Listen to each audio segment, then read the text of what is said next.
በስመ አብ ወወልድ ወመንፈስ ቅዱስ አሐዱ አምላክ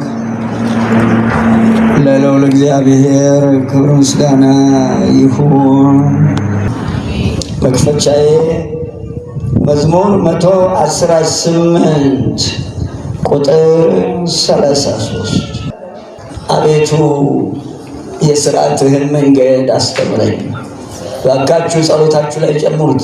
መዝሙር 118 እስከ 120 አሌፋት 22 ናቸው። ከ22ቱ ታው የሚለው 22ኛው ግንባራችን ላይ ያለ ጽሑፍ ነው። ጸሐፊው ጸሐፌ ትእዛዝ መጋቤ ሐዲስ ቅዱስ ገብርኤል ነው። ቀለሙ አንድ አይነት፣ ጸሐፊው አንድ ነው፣ ቅዱስ ገብርኤል ነው። የእናቴ ልጅ የጸሐፊ ቅዱስ ገብርኤል ሲመዘግብ በቀኙ 6ቱ አለቆች ምሳር ይዘው ባዶ እጁን ያለ የለም። በግራው 6ቱ መቅሰፍተ መላእክት ምሳር ይዘው እየሄደ ይመዘግባል። ራእየ ማን ነው? ትንቢተ ሕዝቅኤል 9 ምዕራፍ መለከቱ ወዳለበት ሰው አትቅረቡ ተብሎላቸዋል። ሳርም ቢሆን ይላል ዮሐንስ በራእዩ 7 እና 8 ምዕራፍ ዛፍም ቢሆን አትንኩ ተባለላቸው። ያ ጽሑፍ ጥቁር ቀለም ነው ለታደሉ መንግስቱን ለሚወርሱ፣ ላልታደሉ በክፉ ስራ ለሄዱ ቀይ ቀለም ይሆንባቸዋል ይላል። ይኸውም በክፉ ስራቸው ምክንያት ደማቸው ፈሶ ያልቃሉ ሲል ታው 22ኛው አሌፋት ጸልዩት ማሳሰቢያዬ ነው። አቤቱ የሥርዓትህን መንገድ አስተምረኝ። ሁልጊዜ እፈልገዋለሁ። ቤተ ክርስቲያናችን ስርዓት አላት። ወንዶቹ ይኸው፣ ሴቶቹ ይኸው። ስርዓቷ ቤተ ክርስቲያናችን መግቢያ በሮቿ፣ መስኮቶቿ፣ ማዕዘኖቿ ሁሉ አባቶቻችን ላስተማሩ ስርዓት ያናተ አቤቱ የሥርዓትህን መንገድ አስተምረኝ። እናቶቻችን ተከናንበው ወንድ ቢከናነብ አያምርበትም። ቀፎ ቆራጭ ነው የሚመስለው፣ ወይም ባለ ዛር ቃልቻ ይመስላል። አይቻልም። ወንድ ሲከናነብ አያምርበትም። እነዛ ጸጋ አድርጎ ሰጥቷቸዋል እናቶቻችን። ስጋው ደግሞ ሲቀበሉና ወንጌል ሲሳለሙ ክርራቸው ይውረድ ይላል እናቴ ልጅ ሥርዓተ ቅዳሴ። ወጣም ወረደ እዚህ ደርሰናል። እግዚአብሔር ከኛ ጋር ይሁን። ሥርዓትህን አስተምረኝ፣ እንዳስተውል አድርገኝ። ሕግህን እፈልጋለሁ። እባካችሁ የእናቴ ልጅ እንዳስተውል አድርገኝ ይበሉት። ማስተዋልን ስጠኝ ይበሉት። ይሄ ጊዜ ኃይለኛ ጊዜ ነው። በፍጹም ልቤ ጠብቀዋለሁ ሥርዓትህን። እርሷን ወልጃለሁ እናት የትእዛዛትህን መንገድ ምራኝ። ልቤንም ወደ ምስክርህ አዘንብኝ፣ ወደ ስስትም አይሆን። ክርስቲያን እኮ ለጋስም አይሰስትም። አምላካችን ስስት አላስተማርም እኮ። መስጠት ነው ስራው። ጌታ ከንቱ ነገርን እንዳያዩ ዓይኖችን መልስ። የእናቴ ልጅ ከንቱ ነገር አያሳየን መድኃኔዓለም ክርስቶስ። ከንቱ ነገርን እንዳያዩ ዓይኖችን መልስ። ምን አይነት ጸሎት ነው? ምን አይነት ጸሎት ነው? በመንገድህም ሕያው አድርገኝ፣ እንዲፈራ ባሪያህን በቃልህ አጽናት። ከተሰወረ ኃጢአት አንጻኝ፣ የድፍረት ኃጢአት እንዳይገዛኝ ባሪያህን ጠብቅ። የዚያን ጊዜ ፍጹም እሆናለሁ። መዝሙር 18 ቁጥር 12 እና 13 ከተሰወረ ኃጢአት አንጻኝ። አይገርምም? የድፍረት ኃጢአት እንዳይገዛኝ ባሪያህን ጠብቅ። ማስተዋሉን ስጠኝ በሉ። የአባቶቻችን አምላክ ከኛ ጋር ይሁን። አምላከ ዳዊት ማስተዋል ይስጠን፣ አይነ ልቦናችንን ያብራ። ለአብ ለወልድ ለመንፈስ ቅዱስ ምስጋና ይሁን። ማሳሰቢያ ያለኝ እንደው ተያይዘን እንዳንጠፋ ብዬ ነው። የእናቴ ልጅ እባካችሁ አለመንገዱ እየሄድ ማሳሰቢያዬን ከነገርኳችሁ በኋላ ቀጥታ ርዕስ ሰጣችሁና እግዚአብሔር ባለባት እናከናውነዋል። መጀመሪያ ጥብቅ ማሳሰቢያ፣ ሁል ጊዜ ወደ ቤተ እግዚአብሔር ስትመጡ አስራቱን፣ ቅድሚያቱን፣ በኩራቱን ስለቱን የእናንተ ልጅ ምጽዋቱን መገበሪያውን ዕጣኑን ሰሙን ራስታችሁ ገዝታችሁ ንከሩ። ማሩን ከመርካቱ ማሩን ገዝታችሁ ንከሩና አምጡ። ጧፉ ፍተሩ። እንደ አባቶቻችን ከመምህራን የሚነገረውን ኃይለ ቃል ጻፉ። ቅዳሴውን ታዳምጡታላችሁ። ወርቅን የሚወዱ ይነቀሉ። ሌባና ጉቦ የሚበላ መጨረሻው ምንድን ነው? አራጣ አበዳሪ በጤፍ ዋሻዋ በወተት ውሃ መጨረሻው ምንድን ነው? ሐሰተኛ ይወገድ። ለምን እንዋሻለን? ቂም ያለበት አይቀርም። ኧረ ተው አስተውሉ።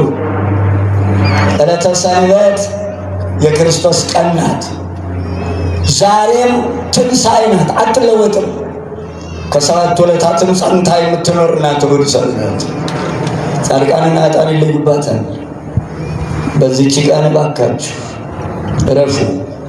አትሽጡባት፣ አትለውጡባት፣ ተጠንቀቁ። ደብረ ዘይት እኩለ ጾም፣ ጻማ ሰንበት፣ ዓርብ ግቡ። ኪዳን አድርሳችሁ ዕጣኑን አሽትታችሁ ሰኞ ውጡ። በዕለተ ሰንበት መንገድ ዘግተው ኳስ የሚጫወቱ ልጆቻችሁን ሰብስቡ። ልጆችሽ በጎዳና ላይ ይጨፈጨፋሉ ይላል ትንቢቱ። እዚህ ቅዳሴው ሲቀደስ መንፈስ ቅዱስ ወርዶ መስዋዕት ሲለወጥ እነሱ ያንከባልላሉ። እያንከባለለ እዛው እንዳያስቀራቸው። በቅዳሴ ሰዓት በማንኛውም ጊዜ ቢሆን እዚች ቤተ ክርስቲያን ውስጥ ልጆቻችሁን ያዙ እንዳይሯሯጡ። ታላቁ ሰማዕት ቅዱስ ጊዮርጊስ ኳስ መጫወቻ መጠጥ መሸጫ ነው። መጠጥ ወይስ ሙጥጥ? ተነጋገሩበት። መስመር አስይዙ። ከልክ አልፈናል። የእናቴ ልጅ በንግስ በዓላት ቤተ ክርስቲያን በር ላይ ደርድረው ማለፊያ የሚዘጉትን ነጋዴዎች ነጋዴ ወይስ ነጋዴ? እናንተም አትግዙ፣ በአሕዛብ ሸቀጥ አትደናቀፉ። ቀጥ ብላችሁ ወደ ታቦቱ ነው። አክብሩ እግዚአብሔር። በቃ ታይዘን አንጥፋ። በሌላ ጊዜ ግዙ። ቅዳሜት ሰርቅ፣ እሁድ ሰርቅ። ማን ነው? ቅዳሜ ሰርቅ፣ እሁድ ገበያ። ደርግ ተክሎብን ሄደ። እሁድ ማክሰኞና ሐሙስ ነበረ ሰርጉ። ግንቦት ሰርግ ደርግ ተከለብን አልነበረም። እናቴ ልጅ ሰንበት ትከበር። እናቶቻችን ቀሚሳቸው ጥልፉ ከእምብርታቸው አልፎ አያውቅም።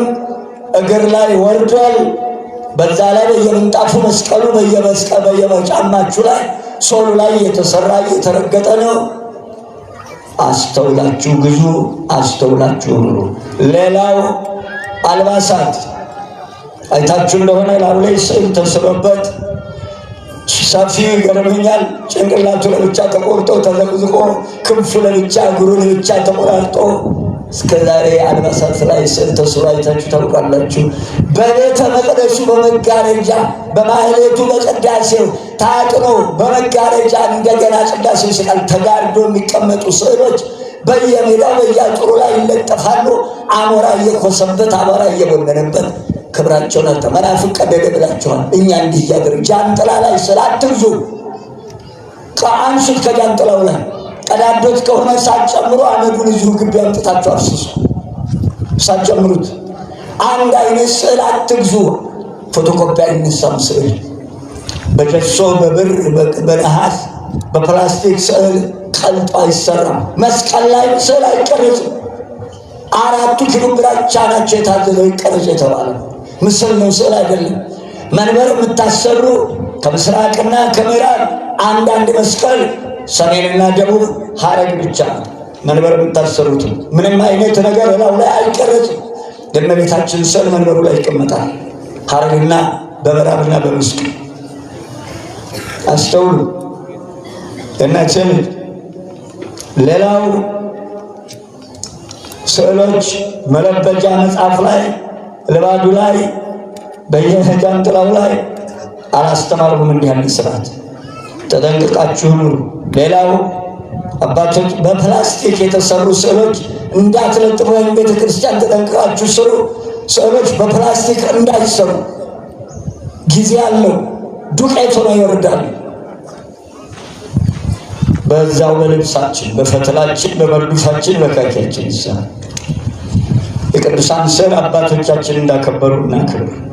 ሌላው ሰርግ ይደገሳል፣ ተክሊል ይፈጸማል፣ ካህናት ይጠራሉ፣ ሕዝቡ ይገባል፣ እንጀራው ተሰትሮ ወጡ ቀዝቅዞ 7 ሰዓት ይባላል፣ 10 ሰዓት ይመጣሉ። ከዚያ አባታችን ጸሎት ያደርሱና 10 ደቂቃ ትምህርት ይሰጣል። ጉድ ጋብቻን ያህል ክብር ያለው እግዚአብሔር የመሰረተው ትምህርት የሚሰጥበት 10 ደቂቃ ነው። ትምህርቱ አተውትም። ዓላማችሁ ፎቶግራፍና መናፈሻ ከሆነ እዛው ቅሩ። እግዚአብሔር ያደራችሁ በጠራችሁበት ሰዓት 7 ሰዓት ካላችሁ ተገኝታችሁ አባቶች ጋብቻን ያስተምሩ። መቀለጃ አይደለም ጋብቻ። ለዚህ ነው እሑድ ሰርግ በሳምንቱ ቤቱን እየጣላችሁ የምትወጡት። ተያይዘን እንጥፋ። የሚስተካከል ነገር ያሳዝናል። ጋብቻን ያህል ዘር ማመንጫ ቅዱሳን የሚወጡበት ጋብቻ 10 ደቂቃ ትምህርት። ስንቀልድ እንዳይቀልድብን ዲያብሎስ። ርዕስ እሰጣችኋለሁ። የአባቶች አምላክ ከእኛ ጋር ይሁን። ሌላው ቤተ መቅደሳችን መቅደስ ቅድስ ቀነ ማህሌት እሚዘሰ አንትሞኔ ከመዝር ግበሩ። ቅዳሴ አንድምታ የእመቤታችን ቅዳሴ ማርያም ክፍል 3 መቅደስ ቅድስ ቀነ ማህሌት ሰኔ 20 ቆሞ አሰርቶ ራሱ ቀድሶ ሲያርግ ሚዘሰ አንትሞኔ ከመዝር ግበሩ። 13ቱን ሐዋርያት አቁሞ ቅዱስ ጳውሎስ ተጨምሮ እነሆ እስከ ምጽአቱ ድረስ በእናቴ ስም ቤተ መቅደስ አሰራርን ሥርዓተ ቤተ ክርስቲያንን አስተማርኳችሁ ብሎ አርጓል። ከፍ ዝቅ ማድረግ መለወጥ አይቻልም። መሐንዲሶቹም ሁላችሁም ተደንቀቁ። መድኃኔዓለም በተናገረው ቃል ወደ ኋላ አይመለስም። የአባቶቻችን አምላክ ከእኛ ጋር ይሁን። ርዕሳችን በበጎ ሥራ ሁሉ ፍሬ እያፈራችሁ በእግዚአብሔር እውቀት እያደጋችሁ ኑሩ። እደግመዋለሁ።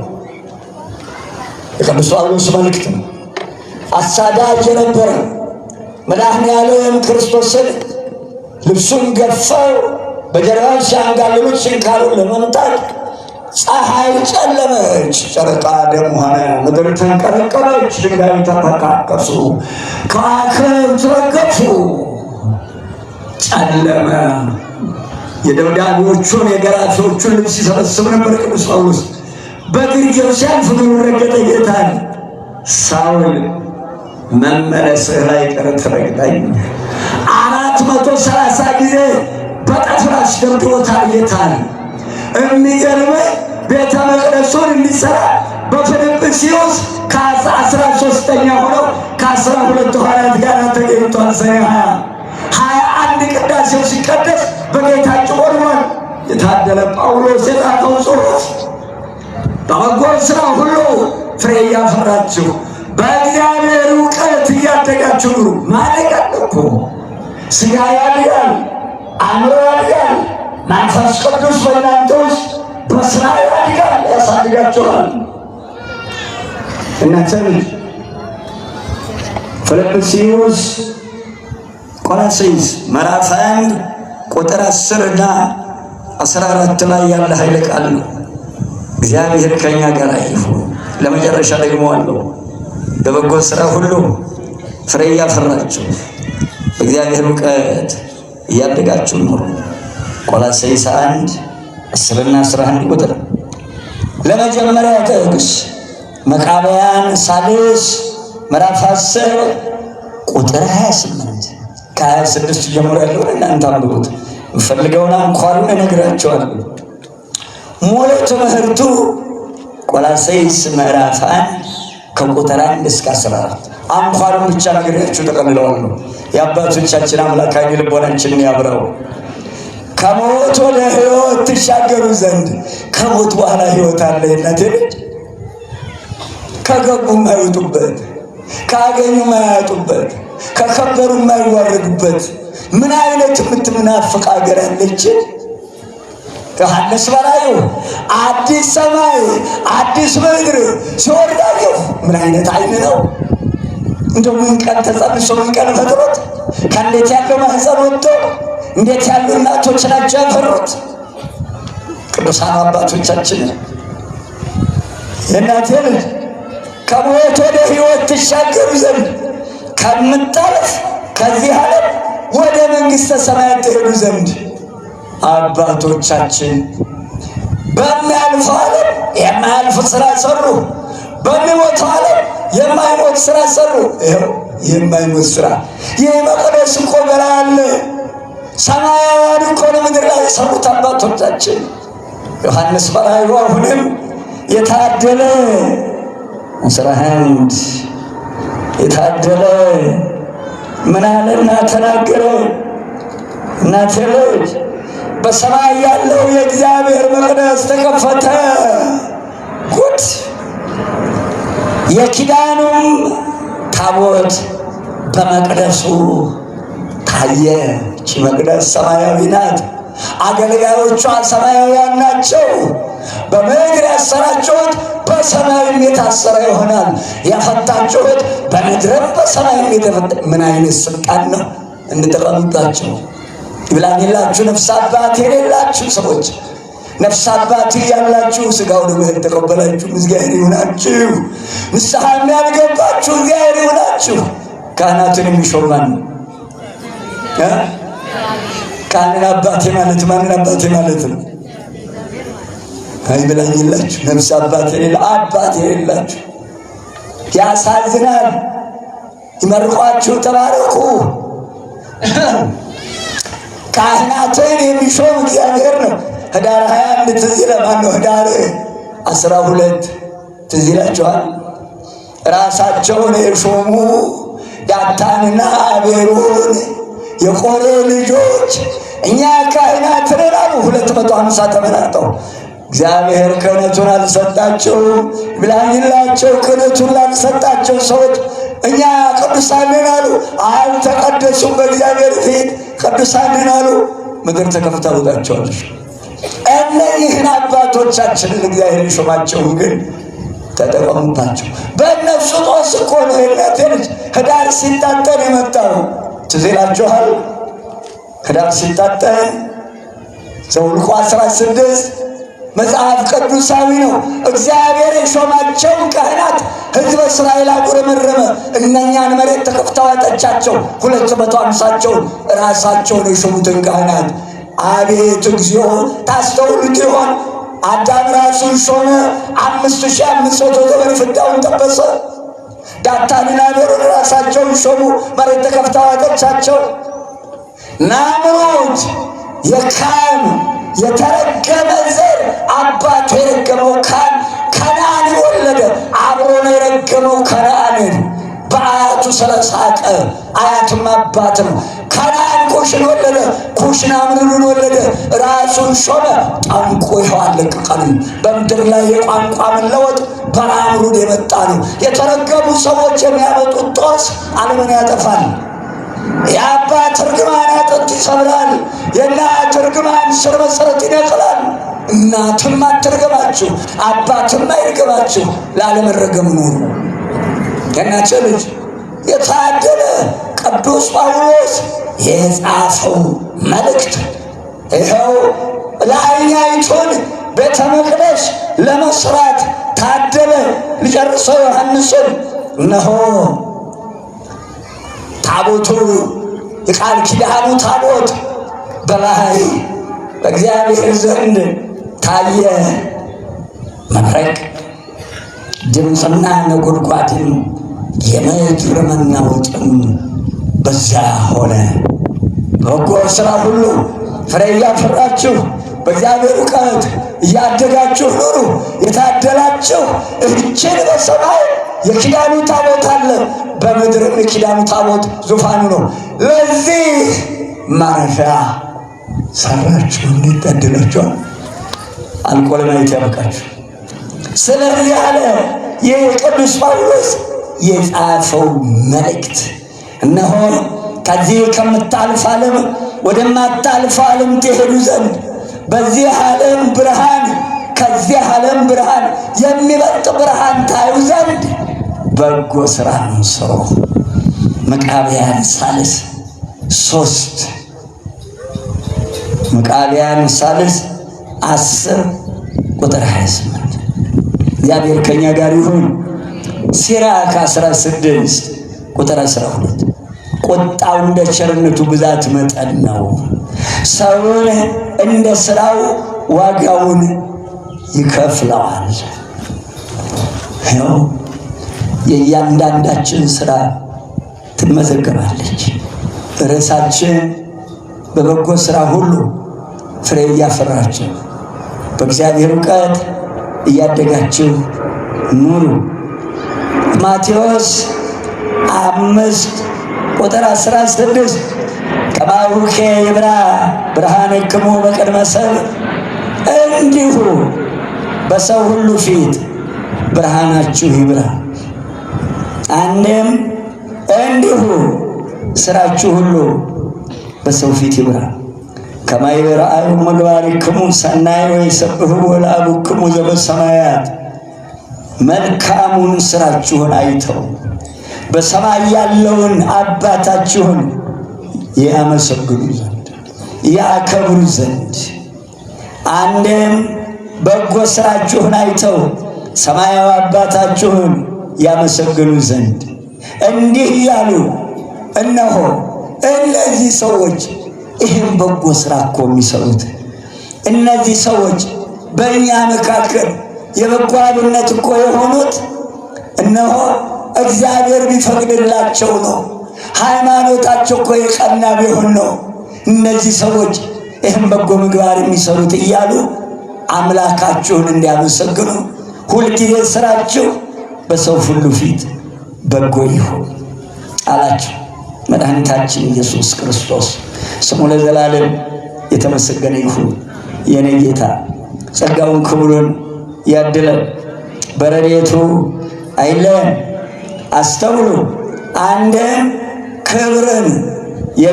ክብርን ሲሹ በበጎ ክብር ጸንተው መከራውን ለታገሱ ሰዎች ሁሉ እግዚአብሔር ዋጋቸውን ይከፍላቸዋል። እርሱም የዘላለም ዕረፍትና ሕይወትን ይሰጣቸዋል።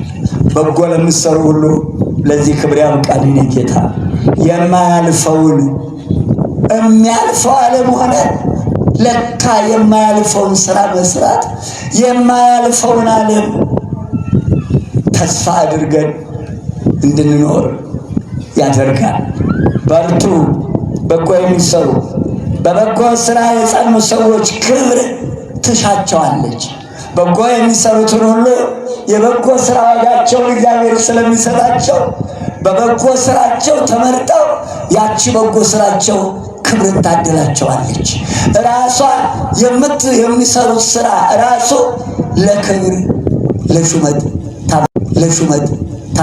ለሹመት ታለችም፣ ትሰፋለችም፣ ተለጉማለችም።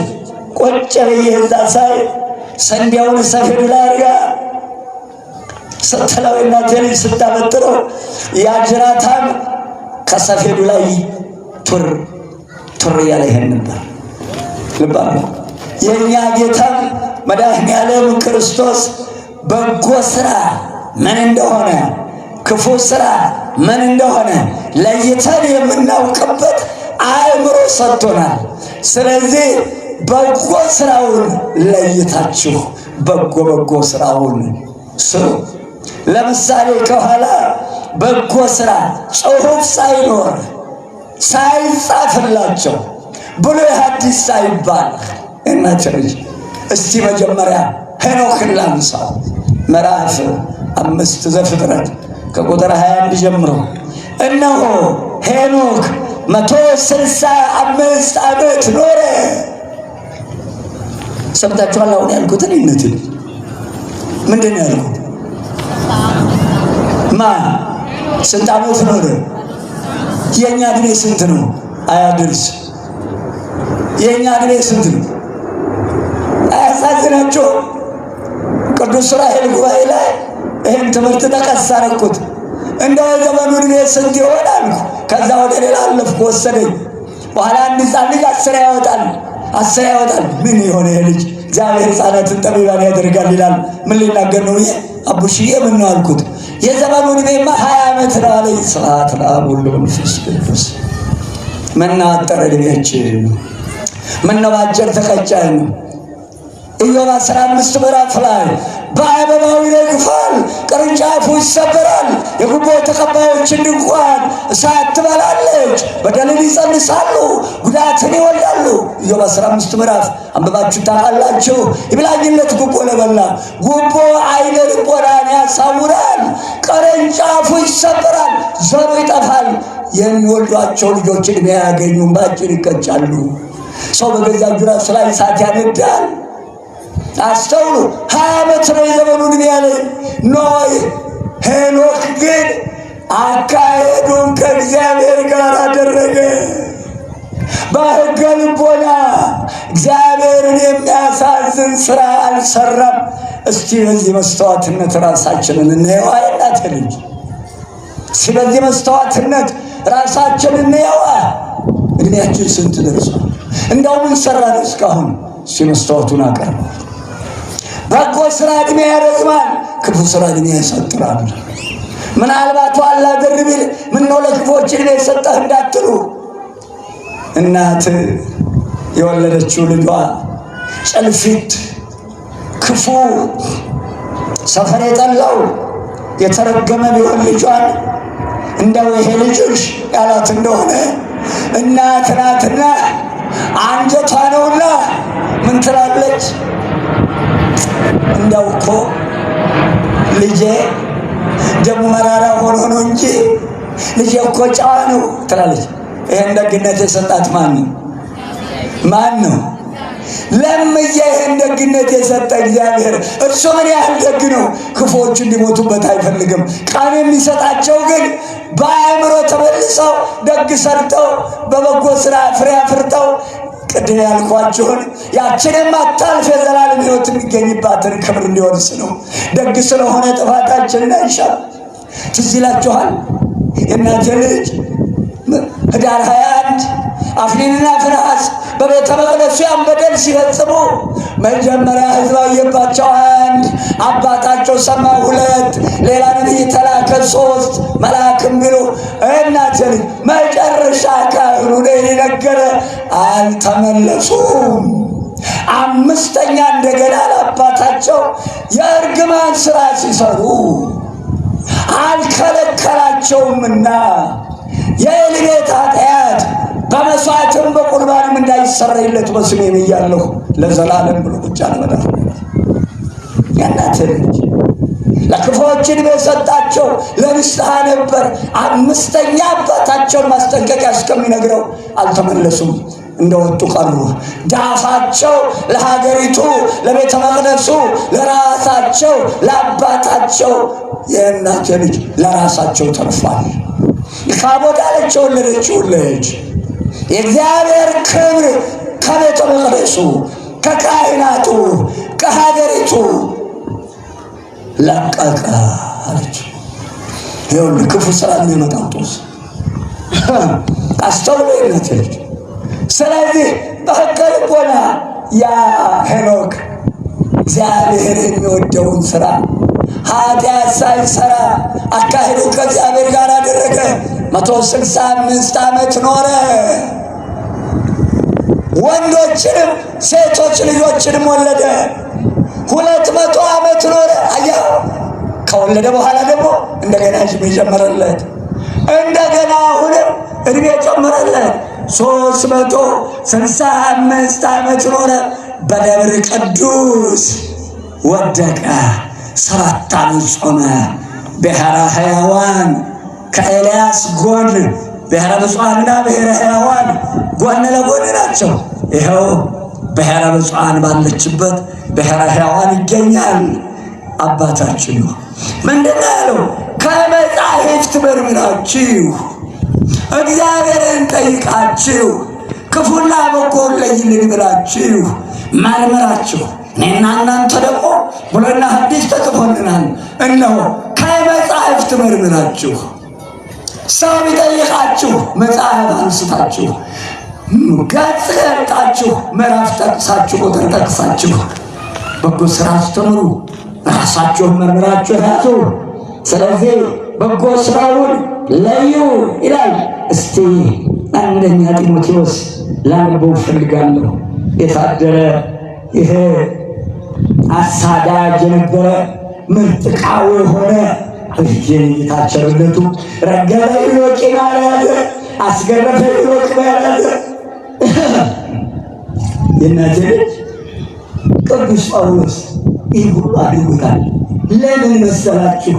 ይህ ሁሉ ክብር ያገኘው መጨረሻ ቤተ መቅደሱን ተገኝቶ ከሦስቱ ድንጋይ ሲሰራ ለምን እዚያ እንዲገኝ አደረገው? መጀመሪያውኑ እዚህ ሁሉ ጣጣ ውስጥ የገባው እግዚአብሔርን ሊያገለገለ መስሎት ነው። ቅን ልቦና ነበረችው እግዚአብሔርን ለማገልገል።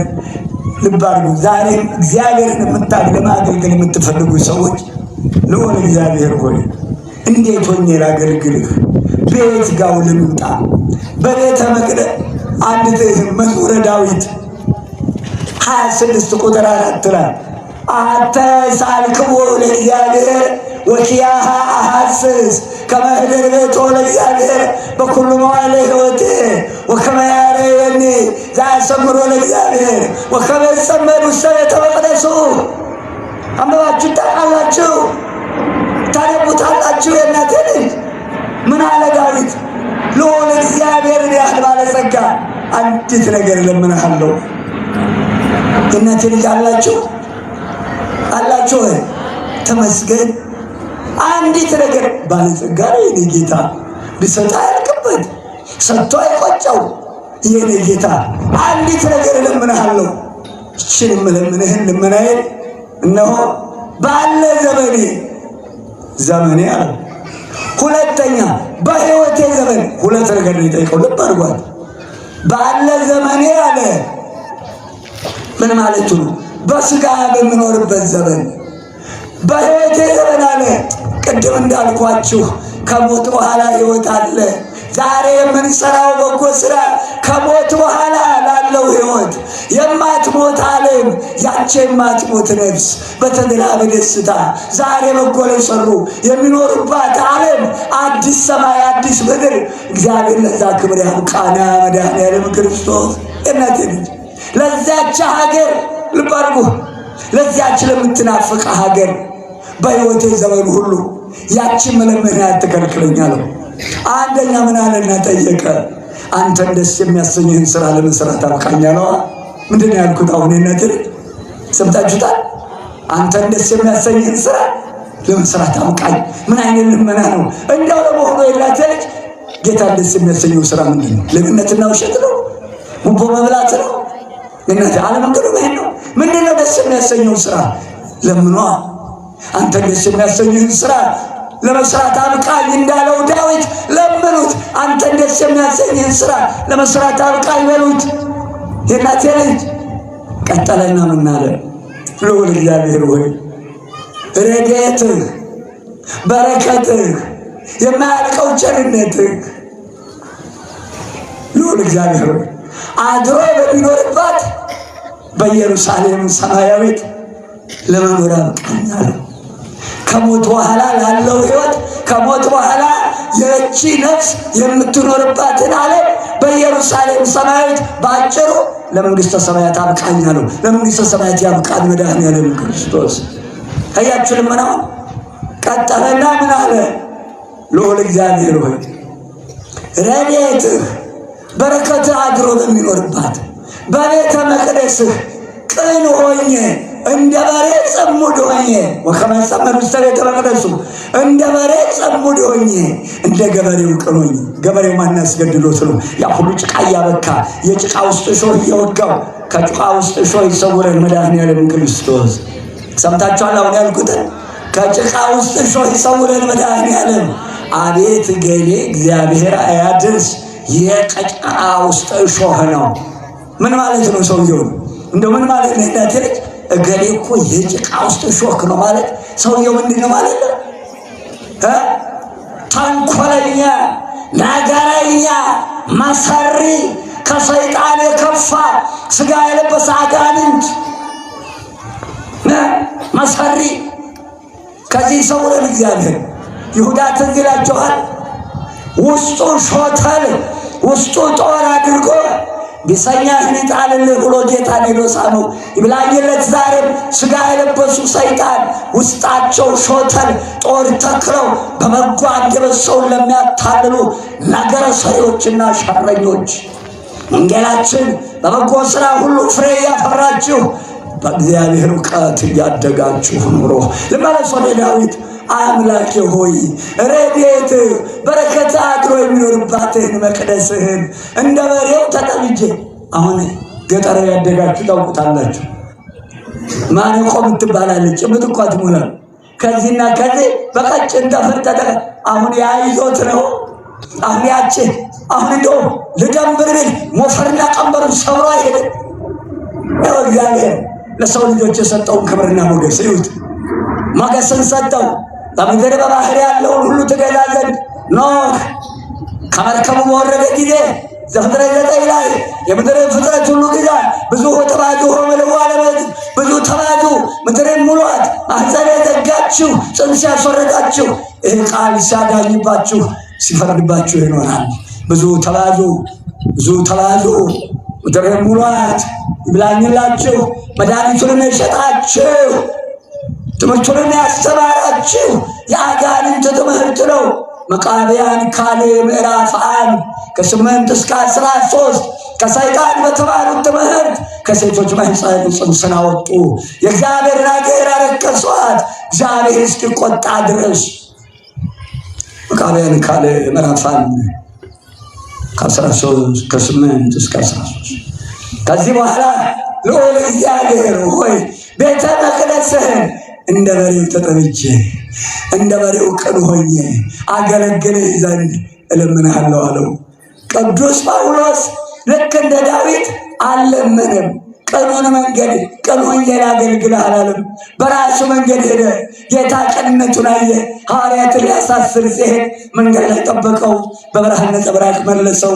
ታሪኩን ትቼ ነው። የአባቶቻችን አምላክ አሁንም ለምናስበው ቅን ነገር ሁሉ መንገዱን እሱ ይምራል። እባካችሁ ስልጣኑን ለእግዚአብሔር ስጡ፣ እሱን እንለምን። ሁሉም ማድረግ የሚችል አምላክ ነው። ስሙ ለዘላለም የተከበረ ይሁን።